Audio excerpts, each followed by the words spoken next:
My self doctor Savitri Chaudhary, Bharatiya teacher training college Anandpura Kota. मैं आपके प्यारे YouTube चैनल पर आपका स्वागत करती हूँ। साथ में आपको एक विशेष जानकारी भी दूंगी। उससे पहले मैं बता देना चाहती हूँ कि कोविड-19 से सुरक्षा बहुत ज़रूरी है। हमारे द्वारा ये छोटा सा जो प्रयास किया जा रहा है वो आपके स्वास्थ्य को ध्यान में रखकर किया जा रहा है। आप घर पर रहें, सुरक्षित रहें और सबको ये संदेश जैसे मैं आपको दे रही हूँ ऐसे सभी को संदेश दें। मैं अपने YouTube चैनल के बारे में आपको थोड़ा सा बताना चाहती हूँ कि आप इसे सब्सक्राइब कर सकते हैं, आप लाइक भी कर सकते हैं और बेल आइकन जो दिया हुआ है उसे आप क्लिक कर दीजिए और आपको आने वाले कल में जो भी नोटिफिकेशन होंगे, हम जो वीडियो अपलोड करेंगे वो वीडियो की जानकारी आपको मिलती रहेगी, जिससे आपका शिक्षण का जो कार्यक्रम है उसमें कोई भी व्यवधान नहीं आएगा। और परीक्षा के दृष्टिकोण से जैसा कि आपको मालूम है कि परीक्षा फॉर्म भरने शुरू हो गए हैं, आप सभी परीक्षा फॉर्म भर दें और कॉलेज में फॉर्म जमा कराने की जो दिनांक है वो 1 जुलाई से 6 जुलाई अभी कोटा विश्वविद्यालय ने तय की है। तो आप ध्यान रखें, आप जब भी आएँ मास्क का प्रयोग करें और जो भी छोटे छोटे से नियम हैं उनकी पालना करें। अब मैं शिक्षण के बारे में आपको एक बात बताती हूँ।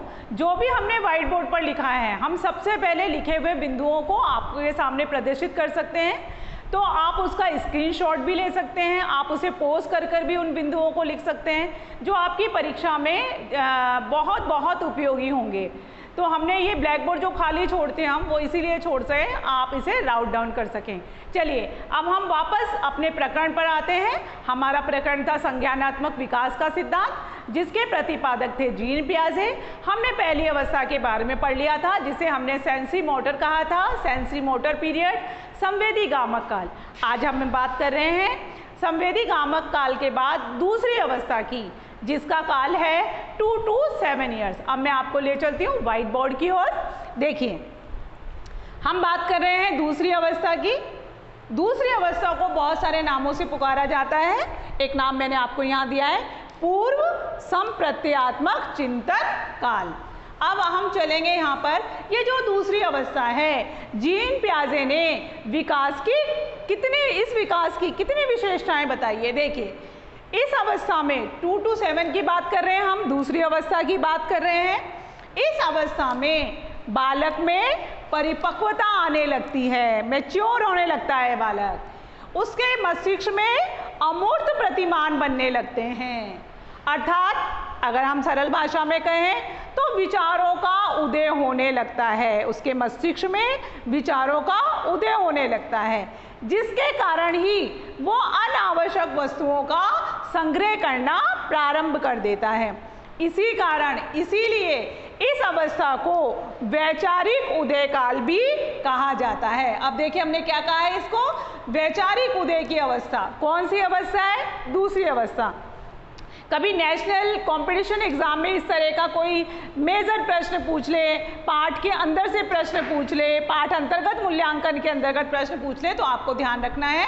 अब देखिए इस अवस्था के अंत तक, मतलब 2 to 7 अंत मतलब जब वो 7 के पास होने लगेगा, 7 से पास होने लगेगा, 7 के पास आ जाएगा, उस अवस्था की हम बात कर रहे हैं। इस अवस्था के अंत तक बालक में विभिन्न प्रकार की ज्यामितीय आकृतियों का ज्ञान उसे हो जाता है, वो समझने लगता है, जैसे छोटा, बड़ा, लंबा, पतला, तिरछा, इस तरह का समझने लगता है। अब देखिए एक और विशेषता इसकी देखते हैं। इस अवस्था में भाषा का अधिकतम विकास होता है। ये जो अवस्था है उसमें बालक भाषा में पूर्णतः प्रयास करने का प्रयत्न करता है, करीब करीब बहुत अधिक हद तक वो सीख भी जाता है। अब देखिए घटनाओं और वस्तुओं को प्रतीकों के माध्यम से समझने लगता है। अब देखिए एक से अधिक संबंध देखने में लेकिन वो असमर्थ रहता है। इस अवस्था में चिंतन अत्यधिक दृढ़ हो जाता है। जो प्रत्यक्ष, अब बहुत सारी समस्याएं उसके सामने आती हैं, लेकिन वो उन्हीं समस्याओं का हल ढूंढ पाता है जो उसके सामने प्रत्यक्ष होती है। हमने व्हाइट बोर्ड पर लिखा है, आप देखें, केवल उन्हीं समस्याओं का वो हल कर पाता है जो प्रत्यक्षता उसके सामने होती हैं। भाषा कौशल इस विकास की प्रमुख अवस्था है, जिसमें अब इस अवस्था में आते आते इसमें संदर्भ शब्दों की जो शब्द होते हैं, संदर्भित शब्द होते हैं, उनकी भी समझ धीरे धीरे उसमें पैदा होने लगती है। इस अवस्था के कुछ मुख्य व्यवहार भी होते हैं, जैसे आत्मकेंद्रितता है, श्रृंखलाबद्ध केंद्र विहीन चिंतन है, मानवीकरण है। अब व्यवहार पर चलने से पूर्व हम ये जो मैंने आपको विशेषताएं बताई थी, ये तो टर्म था, एज इट था जो मैंने लिखा है। अब मैं आपको सरल भाषा में समझाने का प्रयास करती हूँ कि क्या है ये जो काल हम पढ़ रहे हैं या जो ये अवस्था पढ़ रहे हैं, ये जीन पियाजे के संज्ञानात्मक विकास की दूसरी अवस्था है। यदि हम आयु का याद रखें तो 2 से लेकर आप देखेंगे 2 से लेकर 4 वर्ष तक का समय है इसमें। अब मैं बिल्कुल धीरे धीरे आपको समझाने का प्रयास करती हूँ और बिल्कुल सरल शब्दों में। 2 वर्ष का जो बच्चा होता है वो कार्य कारण, स्थान, वस्तुओं में आपसी संबंधों को समझने लगता है। भाषा की दृष्टि से उसके विचार अभी अस्पष्ट होते हैं, लेकिन शुरू में वो छोटे छोटे वाक्यों से शुरू करता है, लेकिन धीरे धीरे पूरे वाक्य बोलने और बनाने का प्रयास करता है। इस अवस्था में विचार तथा संकेत वो स्पष्ट नहीं कर पाता, लेकिन और भी बहुत सारी ऐसी विशेषताएं। देखिए मैं छोटी छोटी बताऊँ। सबसे पहला अनुकरण को लेते हैं। अनुकरण तथा खेल के माध्यम से बच्चा अपने विचारों और भाषा को प्रकट करता है तथा अब धीरे धीरे उसका अपनी भाषा पर नियंत्रण होने लगता है। पूरी तरह से नहीं होता, लेकिन धीरे धीरे से वो करने की कोशिश करता है। बच्चे के व्यक्तिगत जगत और सामाजिक संगठनों में अभी इस अवस्था में भिन्नता रहती है। नई चीज़ों को खोजने के प्रति वो उत्सुक रहता है। ज्ञानात्मक अभिव्यक्ति तथा सामाजिकता के प्रति, भाषा विकास के प्रति बच्चा जागरूक होने लगता है। अगर हम सेंसरी मोटर स्कीम की बात करें तो सेंसरी मोटर स्कीम का जो आंतरीकरण है या कॉन्जेनिटिव स्कीमा जिसे कहते हैं, उससे वो विचारों में परिवर्तन कर लेता है। स्मृति पर आधारित जो प्रतिमाएं होती हैं उसका निर्माण होना प्रारंभ हो जाता है, जिससे जैसे ही ये प्रतिमाएं का निर्माण हुआ वैसे ही आप देखेंगे वो प्रत्यक्ष वस्तुओं का और स्थूल अनुभूतियों का उस पर जो निर्भरता उसकी पहले थी, प्रथम अवस्था में थी, अब वो धीरे धीरे कम होने लगती हैं। इस अवस्था की मुख्य विशेषता अनुकरण है, खेल है, पूर्व संकल्पना एवं भाषा का विकास आदि है। अब हम बात करेंगे आपकी ये इस काल को 2 भागों में बांटा गया है। कौन कौन से काल होते हैं? 2 काल हैं इसके, पूर्व संकल्पनात्मक काल और अंत्य प्रज्ञा काल। अभी हमने जो व्हाइट बोर्ड के माध्यम से जो विशेष बिंदु पढ़े उसको मैं आपको सरल भाषा में बताना चाहती हूँ। इस अवस्था का नाम प्री ऑपरेशनल पीरियड है। आयु वर्ग क्या है? 2 से लेकर 7 वर्ष तक का, और इसे हम वाक्य रचना संबंधी विकास भी कहते हैं। ये भाषा और कौशल विकास की प्रमुख अवस्था होती है, जिसमें संदर्भ शब्दों की समझ भी बच्चे को धीरे धीरे आने लगती है। जब बच्चा वस्तु तथा उसके संदर्भ को समझने लगता है, कोशिश करने लगता है, तो आप देखेंगे धीरे धीरे वो विभिन्न जो शब्द हैं उनमें अंतर भी करने लगता है या उसे अंतर स्पष्ट होने लगता है, और वो उसे व्याख्या के द्वारा भी बता सकता है। अब इसमें स्पष्ट करने के लिए, वो इन शब्दों का अर्थ स्पष्ट करने के लिए या अपनी बात को स्पष्ट करने के लिए आप देखेंगे चिन्ह हैं, प्रतीक है, इनका सहारा लेता है और चिन्ह और प्रतीकों में भी अंतर स्पष्ट होने लगता है। प्रतीक जो हैं वो प्रतीक मानसिक पुनः प्रस्तुतिकरण के रूप में भी आ सकते हैं। विचार एवं कार्यों में गति होती है। विचारों में धीरे धीरे तार्किक, गणितीय संबंध, गणितीय संख्याएं, संप्रत्यय आदि का विकास भी होने लगता है। क्रियाओं का जो मानसिक प्रस्तुतिकरण है वो भी आप देखेंगे बच्चा सीख द्वारा, सूझ द्वारा, आपने कॉलर का सिद्धांत के बारे में आपने थोड़ा सा पढ़ा होगा, तो कॉलर का सिद्धांत है सूझ का सिद्धांत, अंतर्दृष्टि का सिद्धांत। तो ये बालक जो है अभी आप देखेंगे अंतर्दृष्टि द्वारा सीखना या सूझ द्वारा सीखना शुरू कर देता है, जो इसकी आदिम अवस्था है, जिसमें बच्चा किसी बाह्य व्यवहार के बिना समस्याओं को मानसिक रूप से सुलझाने का प्रयास करता है। ये जो अवस्था है उसके प्रमुख व्यवहार जो हमने व्हाइट बोर्ड के माध्यम से आपको बताए थे, आत्मकेंद्रित, श्रृंखलाबद्ध और मानवीकरण।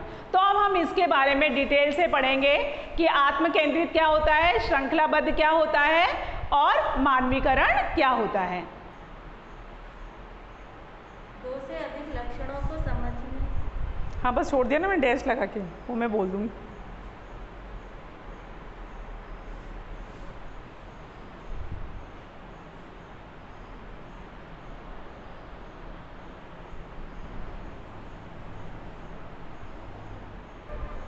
जीन पियाजे के सिद्धांत के विकास की जो सिद्धांत है उसके विकास की जो अवस्थाएं थी, उसकी जो दूसरी अवस्था थी, दूसरी अवस्था में जो मुख्य व्यवहार थे हम उन पर बात कर रहे थे कि वो आत्मकेंद्रितता क्या है, केंद्र विहीनता क्या है, मानवीकरण क्या है। तो हम देखते हैं आत्मकेंद्रितता का डिटेल। देखिए आत्मकेंद्रितता क्या है, स्वयं को केंद्र में रखकर बालक सारी क्रियाएं करने लगता है। ये मुख्य व्यवहार हैं जो इस अवस्था में होते हैं, हमें ध्यान रखने हैं। उसके विचारों में लचीलापन ना होकर जड़ता आ जाती है। फिर देखेंगे आप दूसरा व्यवहार उसका, श्रृंखलाबद्ध केंद्र विहीन चिंतन, विचारों का केंद्र विहीन होना और बिंदु विहीन होना। फिर देखेंगे आप मानवीकरण। मानवीकरण में देखिए निर्जीव वस्तुओं को मनुष्य के रूप में संबोधित करता है। विपरीतीकरण, विपरीत दिशा में सोचने की क्षमता उसमें विकसित हो जाती है। फिर है डिफरेंट इमिटेशन, स्कीमा प्रत्यक्ष वस्तुओं से हटकर मानसिक संरचनाओं के रूप में होती है। फिर देखिए अनुकरणीय विधियों का आंतरीकरण, इसे पियाजे ने मानसिक प्रतिमा कहा है। हम मानसिक प्रतिमा को पूर्व में भी पढ़ चुके हैं। अब देखिए तर्क करने की क्षमता, ये विशिष्ट से विशिष्ट और ही बढ़ती है। डिसेंट्रेशन, इसके अंतर्गत बच्चा किसी वस्तु के दो या दो से अधिक लक्षणों को एक साथ समझने लगता है। ये तो इसका सामान्य अर्थ था, एक टर्म थी जो मैंने आपको समझाई जिससे एक लाइन से आपको याद हो जाए। अब हम डिटेल से बात करते हैं सबसे पहले व्यवहार की आत्मकेंद्रितता।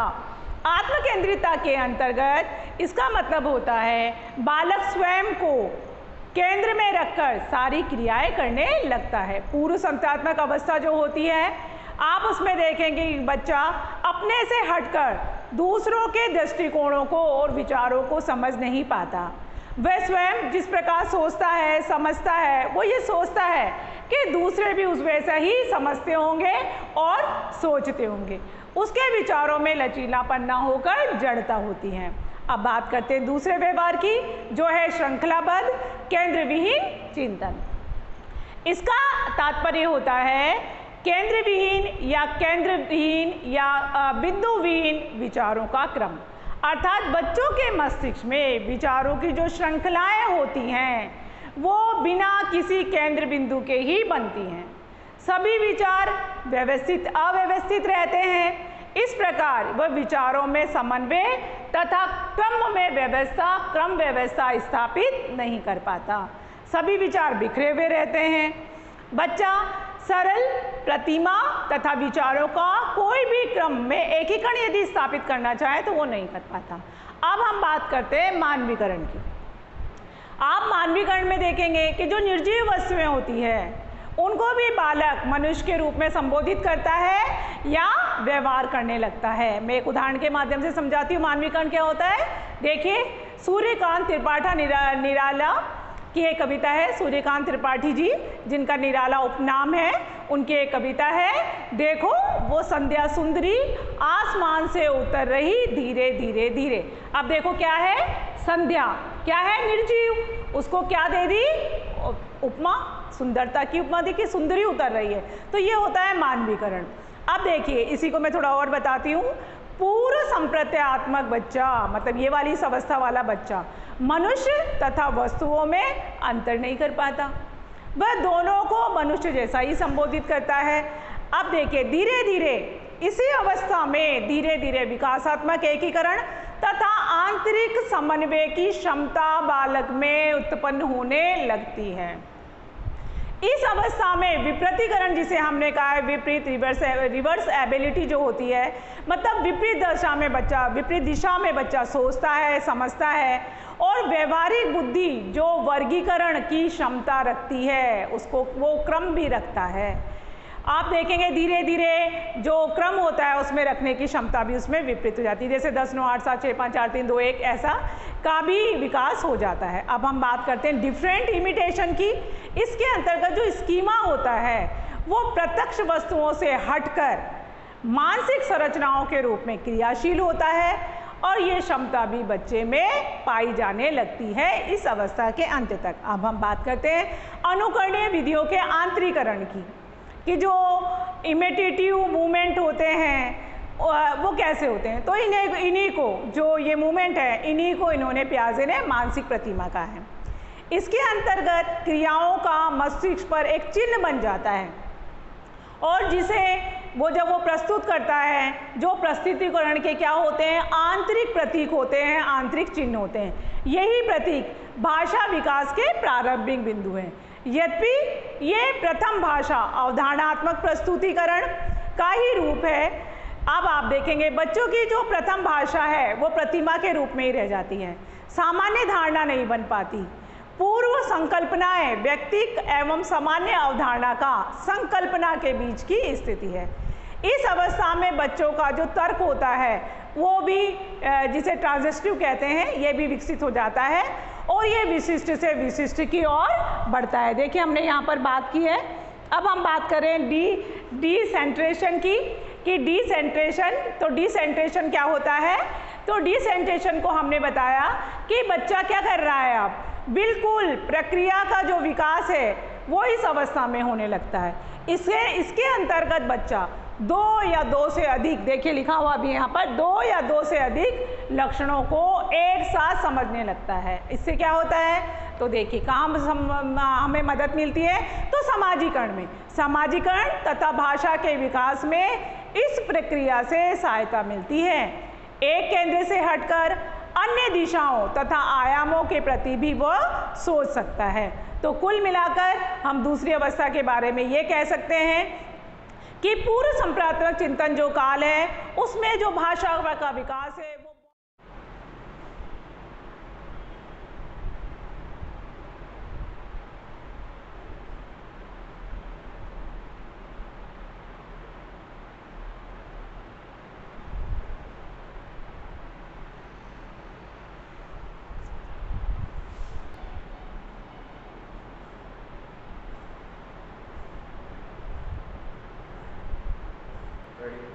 जीन पियाजे ने विकास की जो अवस्थाएं बताई है, जिस दूसरी अवस्था के बारे में हम कक्षा में चर्चा कर रहे थे, उस दूसरी अवस्था को भी उन्होंने 2 उप अवस्थाओं में वर्गीकृत किया है या बांटा है। देखिए नाम देखेंगे उनका, पूर्व संकल्पनात्मक काल जिसकी आयु वर्ग है 2 से 4 और अंतः प्रज्ञ चिंतन काल जिसका आयु वर्ष है 4 से 7 वर्ष। ठीक है, अब देखिए क्या विशेषताएं होती है इसमें। इन्होंने कहा पूर्व संकल्पनात्मक काल में अनुकरण व खेल के माध्यम से बच्चा अपने विचारों को, अपने भावों को प्रकट करता है। फिर देखिए बच्चे का जो व्यक्तिगत जीवन होता है या व्यक्तिगत जगत होता है और जो सामाजिक संगठन होते हैं, उन दोनों में विभिन्नता पाई जाती है या रहती है। नई चीज़ों को खोजने का बच्चा बहुत उत्सुक रहता है, जिज्ञासा उसमें बहुत होती है। इस अवस्था की प्रमुख विशेषताएं हैं अनुकरण, खेल, पूर्व संकल्पना एवं भाषा का विकास। यहाँ से भाषा का विकास प्रारंभ होता है। अब हम बात करते हैं दूसरी उप अवस्था की, जिसे अंतः प्रज्ञ चिंतन काल कहा गया है। आयु है 4 से 7 वर्ष। इसकी भी 2 उप अवस्थाएं हैं। पहला साधारण प्रस्तुतिकरण, दूसरा उच्चारित अंतर्दृष्टि। इस अवस्था में बालक 2 बोली का, 2 भाषाओं का प्रयोग करते हैं, 2 बोली या 2 भाषाओं का। एक तो होती है आत्म केंद्रित जो वो अपने लिए इस्तेमाल करता है, प्रयोग करता है। दूसरी होती है सामाजिक भाषा जो वो दूसरों के लिए इस्तेमाल करता है। अब इस समय बच्चे मोनोलॉग भी प्रदर्शित करते हैं।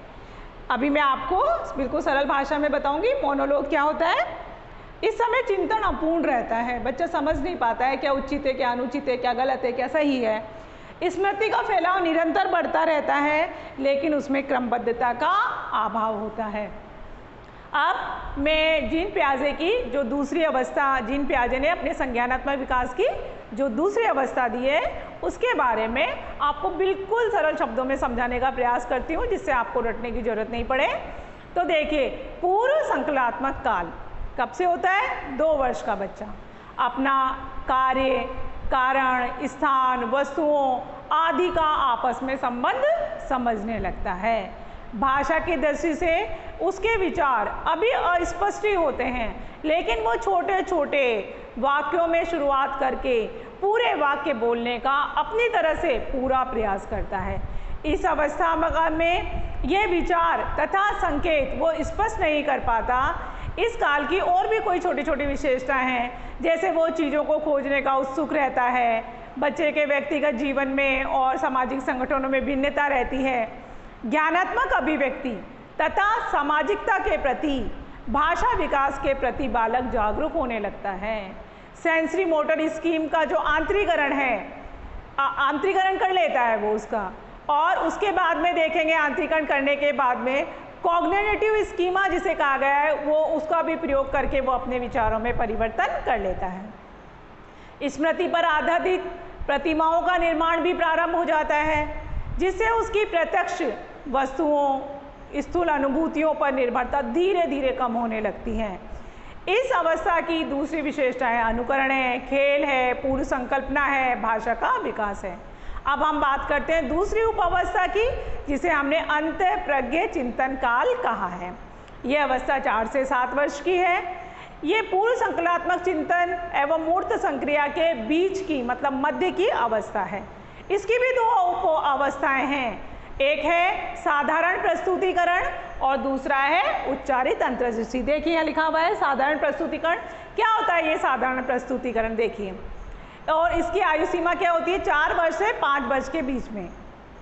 उच्चारित अंतर्दृष्टि 5.5 से 7 वर्ष के बीच में। इस अवस्था में बच्चा 2 प्रकार की भाषा या बोली का प्रयोग करता है। पहले होती है आत्मनियंत्रित, जिसे बच्चा अपने आप में ही बोलता रहता है। आप देखिए सामाजिक भाषा, जिसे बच्चा दूसरों के लिए बोलता है। इस अवस्था में सामूहिक मनोलोग, अभी हमने बात की थी कि सामूहिक मनोलोग है। अब मनोलोग क्या होता है, जिसमें भाषा का प्रयोग किए बिना ही एक दूसरे को प्रेरित करते हैं, उसे मोनोलोग कहा जाता है। धीरे धीरे वह उसमें उचित भाषा प्रयोग की क्षमता विकसित होने लगती है। किसी वस्तु के, जैसे कोई भी वस्तु हो आप ले लीजिए, उसके विभिन्न गुण होते हैं, जैसे ऊंचाई है, चौड़ाई है, अलग अलग स्थितियां हैं, अलग अलग रूप हैं आदि, ये जो है उसके ऊपर प्रभाव डालते हैं। इसमें उसकी ये समझ उस समय उत्पन्न हो जाती है। अभी उसका चिंतन अपूर्ण ही रहता है। जब वो अपना कार्य प्रारंभ करता है तो आप देखेंगे उचित अनुचित क्या है, गलत और सही क्या है, उसमें भेद नहीं समझ पाता। इसी कारण जो बच्चे हैं वो अपने लिए इस प्रकार के निर्णय में अपनी सूझ या अंतर्दृष्टि का प्रयोग करते हैं, और जो बड़े होते हैं वो तर्क का सहारा लेते हैं। इसके बाद हम संज्ञानात्मक विकास की तीसरी अवस्था पढ़ेंगे, जिसे मूर्त संक्रिया कहा जाता है कि मूर्त संक्रिया क्या होती है।